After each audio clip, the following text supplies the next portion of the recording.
Thanks, Ant. Well, we're about to get underway with our next quarter-final in the Shield Series. Legacy taking on Knuckle Dusters. Got a special guest in commentary, Clarkey from Clarkey's RL column. How are you, mate? G'day, mate. Thanks for having me on. This is awesome. Great opportunity and, really keen for this game. I think he's got a side here in Legacy that they'll probably feel unlucky to be playing in the Shield. They came really close in two of their games and, they were marginally off playing on in this tournament, and it's going to be a great game. Yeah, absolutely. Knuckle Dusters have been thereabouts as well. A bit of a rougher trot yesterday, but it looks like they're coming out to play nice and early here with some space down the left. Michael Carroll eventually wrapped up. Nice ball movement there from the Knuckle Dusters. This is a side that I really think that they could play through their middle a little bit more, which isn't as traditional in the nines, but, with a crafty nine there in Isaac Luke as they go down here, just 10 out, I think they could really, utilise the areas around the ruck a little bit. Speaking of, almost slicing through there, last tackle, coming over the top there, big TC Rabati. It's a man you don't want to be facing.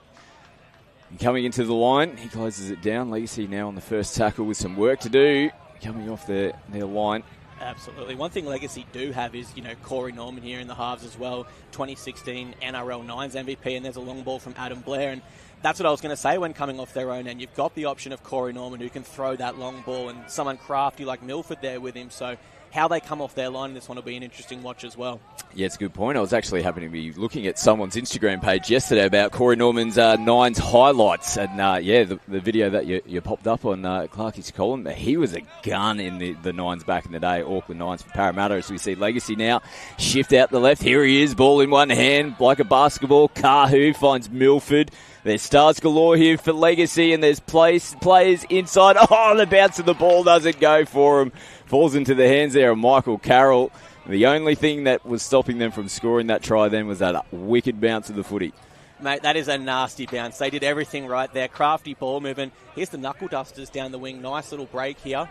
Going to be brought down just shy of the 50 there. Second tackle. Really close to the sideline. He's lost his shirt. He's lost his head. And the compass. Solid contact in the middle on Willoughby. Speaking of men you don't want, that solid contact with, Adam Blair, what a warrior. And the pressure from Marker there, he forces the error from the Knuckle Dusters. Legacy back here with the ball. Great opportunity starting just shy of halfway. Yeah, ball in hands here of Darius Farmer. He's been in the Titan system here on the Gold Coast. Seguiaro. He has, and Darius Farmer as well, to his credit as well, come back from cancer in rugby league at a young age, and to see him out here playing is awesome. Another point, when we talk of crafty nines, on the other end is James Seguiaro, who is explosive, crafty, and he explodes through as I say it. As you speak, now Seguiaro puts it on the toe, looking for outside support, streaming through and slamming it that's down. A try. Malachi Morgan scores for Legacy. What opening points there for the Legacy team. Unreal, mate. Just the craftiness of Seguiaro from dummy half. When he comes out of dummy half there, he holds up maybe 3 or 4 defenders. When he receives the ball here, that little sidestep holds up 3 or 4 defenders, gets around the fullback, puts in a nicely weighted grubber. That bounce there is perfect, not like the last one, and they crash over. First points here for Legacy. What a try it was. As we see Norman off the left boot and sends it over. Nice conversion there from Corey Norman. For our viewers at home, we do have the wind going the opposite direction. The same direction as that kick there. So an interesting point when it comes to goal kicking when these two sides do switch at half time. So shaping to go short here. Stowers off the boot. And the back. Isaac Luke's there to pick up the crumbs. Beautiful little short ball and a little bit of open space to work with. Slung down, pops back up to his feet here, Maguire. And all of a sudden, first tackle, they're down on the 40-metre line of Legacy.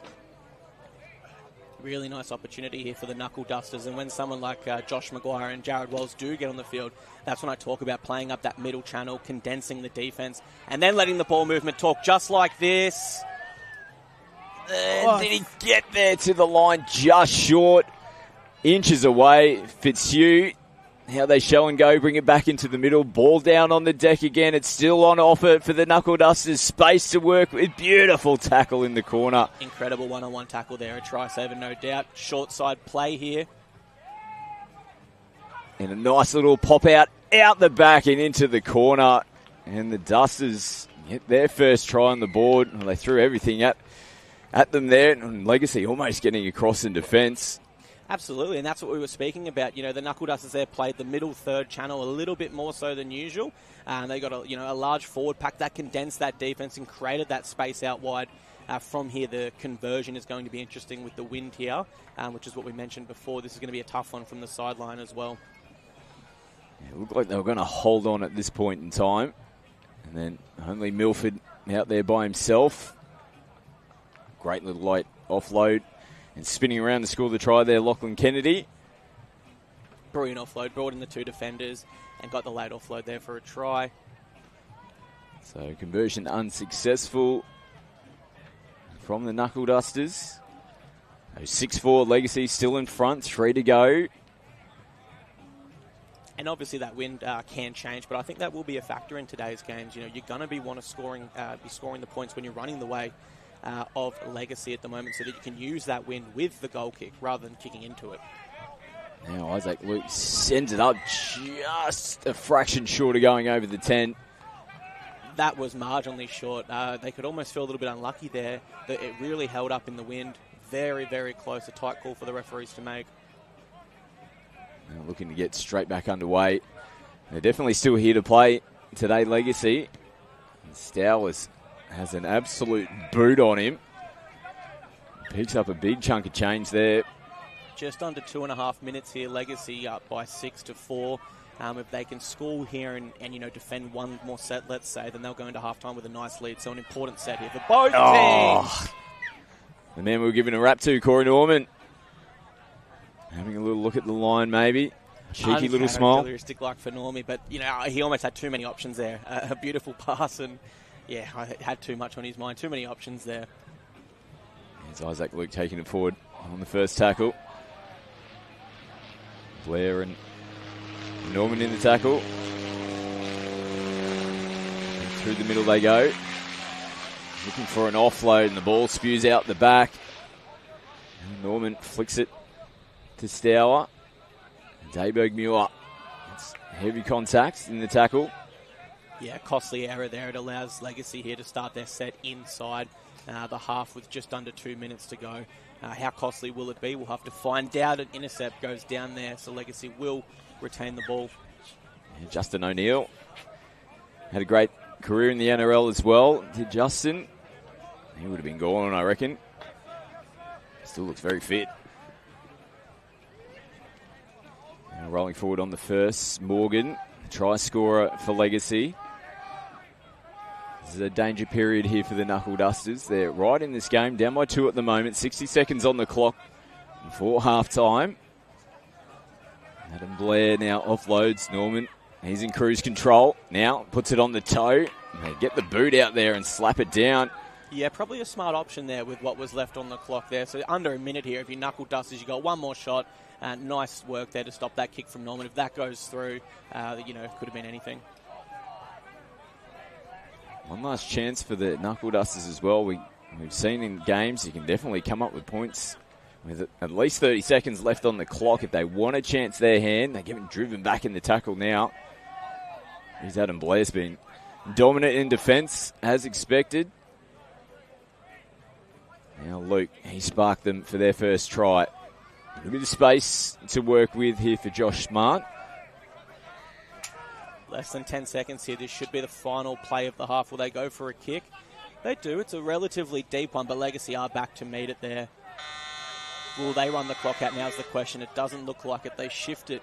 It's Gerard Beale. He makes a break. And plenty of space to work with as well. He's shaped to go to Stour, who might have had some room to work with down that right sideline. They wrap up Beale in the end. Michael Carroll getting across for the tackle. Great first half, wasn't it? Clarkey, nice and close, 6-4 going into the break. Yeah, a tight contest here. I think what's made that half interesting as well is both sides more proficient in other areas. I reiterate again for the Knuckle Dusters, when they are playing more up the middle, I think that's when they've made their best meters and created opportunities out wide. Whereas I think for Legacy, utilising the experience of their halves more, I think when they're shifting it and they're going for those kicks like we saw Corey Norman late, I think that's when they're at their most dangerous. So both sides have different strengths. Both sides have played to them in the first half. And, of course, we do have a tight one as a result of that 6-4. Goes to Clarkie's column for all their NRL content, mate. How's the page been going? Mate, very kind words there. Thank you very much. Yeah, it's been awesome. I mean, heading into 2025, this is our 10th season covering the sport. So absolutely love it, enjoy it, and just try to create content that kind of any fan of rugby league in general can associate with, whether that you're a diehard, whether you love fantasy or Supercoach, or whether you just want, to casually see the scores and stuff. Try to cover a pretty broad range of topics in that regard there. What are you looking forward to for the 25 season coming up? Not too long and we'll be back in Vegas, but shapes up to be another great comp. It does, and I think it's another year where the Penrith roster gets weaker, realistically. We've seen them lose Crichton in the past. This year, they lose key players out of their spine, most notably in Jerome Luai, of course. So what I'm most interested in, and I can't believe I'm saying this, is can they do a 5-peat? I thought back-to-back would be too crazy. I thought 3-peat wasn't possible. 4-peat is out of this world, and the fact that we have a team going for a 5-peat is absolutely incredible. Yeah, what a feat it has been. So check him out, Clarkie, on Insta, Facebook. What else are we on? TikTok now, as we see. Legacy, TC Rabati links up with Stour. Doesn't get there. He's been held up. What a tackle in the corner. Jonathan Rubin, I believe he's the oldest player to make his NRL debut, if not second oldest to Darren Nichols. Both debuted for the Dragons, and he needed all that experience there. Look, he wraps it up. Moves his body well with the ball, stays over. That is that's brilliant defense there. Need the Knuckle Dusters to back it up here. Now Alex Glenn turns in Farmer underneath. Another great tackle around the legs from Willoughby. They come to play the Dusters today, that's for sure. One thing I think the Knuckle Dusters can take from this early period is in their games they have struggled to score this tournament, averaging 6 points across their first 3 games. But you look at this Legacy side, and their last 2 games have been decided, they lost by 4 points to Matakesi and 1 point to the Salty Pigs. So they have been in tight contests. And the longer the Knuckle Dusters stay in this contest, I'm sure that they're growing in confidence. Here's Pearson. Looks to offload, does find Maguire. Punches through the middle.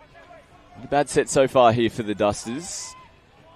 Yeah, the offload game's so important in the Nines format, of course, and that kick is going to go out on the full by a significant margin. It was the right idea. Kicked it right before the 40-metre line. Looking for that 40-20, which is a huge play in both formats, definitely in the Nines.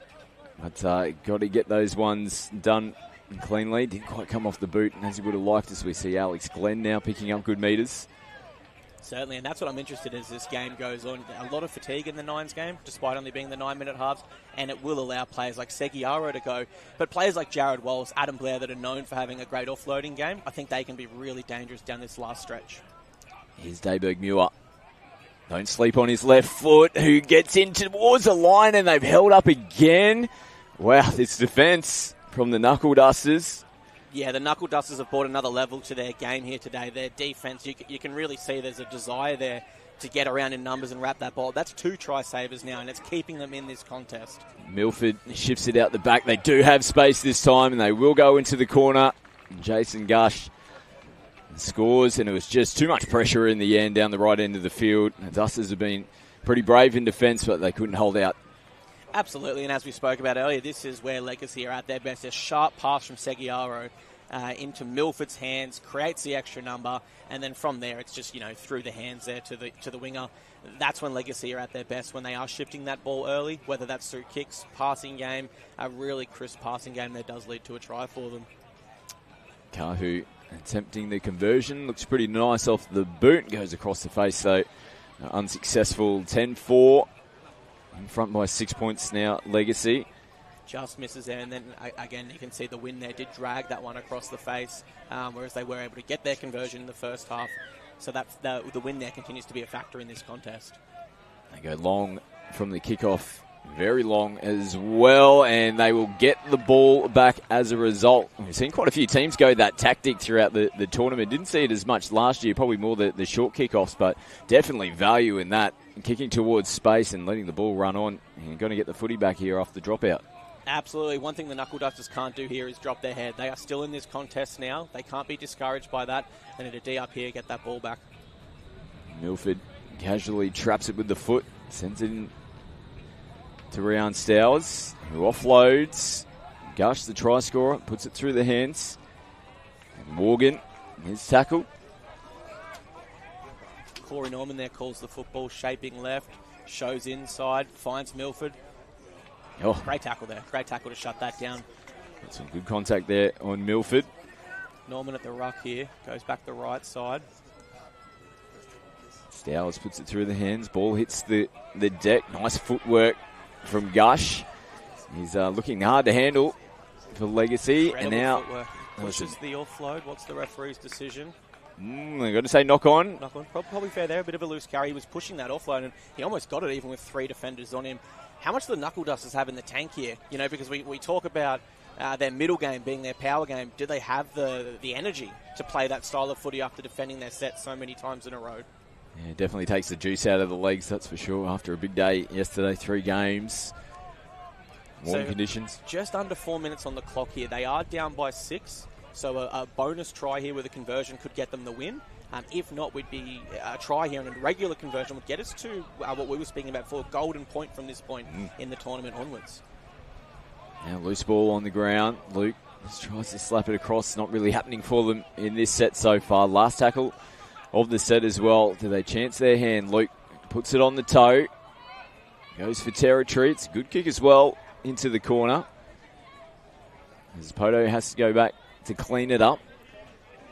Links up with Stowers, who's tackled. Not a bad option there. Still plenty of time on the clock, so playing the smart game there.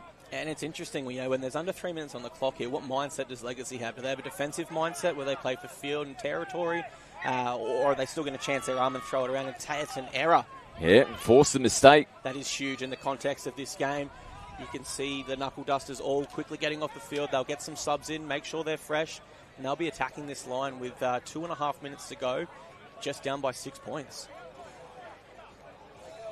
A big set here for the Dusters. Maguire gets them going forward. It's sacking at half now.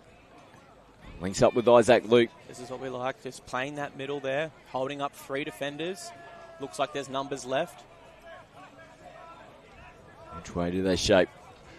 They head down that left channel now. A little bit of space to work with. Short, quick hands. Do a good job to hold on to the footy. Fitzhugh brings it back inside. Ruben dancing. And they're holding off them at the moment. Legacy, nice footwork. And they bring Zach Maguire down. Quick play of the ball here. Just watch Isaac Luke. He shapes. Nice defence. Spin away from the first tackler, though. Fitzhugh tackled 10 metres out from the line. Last tackle of the set as well. Ruben comes in field. They skip on the outs, looking for that pass, and they've gone over the sideline. One thing I'm going to say for Legacy there is their scramble defense. There was numbers on the left. There were numbers there on the right. Their first contact was really good, just upsetting the attacker's rhythm a little bit, getting him off balance. And this here, Alex Glenn, beautiful, stays on his man, and in the end, the flick pass goes astray. Just over 60 seconds to go in this one. They've still got to make sure they complete this set of 6. Legacy now, they're chancing their hand nice and early, and they're picking up good metres off the back of it. And they've gone to their experienced players. Kahu is just strolling down the sideline at the moment, comes off the right foot casually, and they'll wrap him up. There was no safe hold the ball hit up there, wind down the clock. That's Nines footy for you, though. Less than a minute, up by a try. Let's shift it to the wing, boys, and go 60 metres on the first play. That is awesome. And Norman rips it to Dayberg Muir, brings it out to Seguiaro. He comes to Alex Glenn. And Glenn is wrapped up. Josh Smart in the tackle. Ruben in the tackle as well. Really nice late footwork there by Alex Glenn, and that's a feature of his game. Allows him to stay on his feet and get that quick play of the ball for Legacy. Adam Blair was a dummy field goal. He looked like he was about to wind up there, Adam Blair. Fella. Nice ball movement here. Centre breaks through. Tackled about 20 metres out there. Less than 10 seconds on the clock. They should play this one out nice and safe. Here's Milford dancing left foot. Anthony Milford will get in. On the break. Beautiful. That's beautiful. And that's the entertainment of Nines rugby. Like, they could have played it safe. They were on their own try line. And instead of, just winding down the clock, they chanced their arm, threw it around, entertained us fans, and are rewarded with a try there. Bloody great stuff. So great win there from Legacy. They're going to progress through as we take a look at the replay here. Great to see Anthony Milford playing. That's Milford football right there. Of course, playing for the Dolphins. He's not too long out of the NRL system. I think he's lined up with the Q Cup for this year as well with South Logan. So great to see that he'll still be putting the boots on again. What a talent he is. We'll take a look at the conversion as well. Yeah, great footwork there by Anthony Milford. That's prime Milford there. As you said, South Logan Magpies this year for him. Conversion unsuccessful, but a nice win there for Legacy. 14-4 nonetheless. Yeah, move on to the semi-finals. Thanks for joining us, Clarkie. Appreciate you jumping in, mate, and all the content that you've been providing for the Nines Premier League this week as well, mate, and we'll continue to see you around the grounds today. Mate, absolutely love it. What a tournament. Hopefully our viewers are loving this one on KO. All right, stay with us. We're going to head down to the sideline for the man of the match thanks to Wealth Street, and we've got more quarterfinal action coming up next in the Shield Series. Stay with us.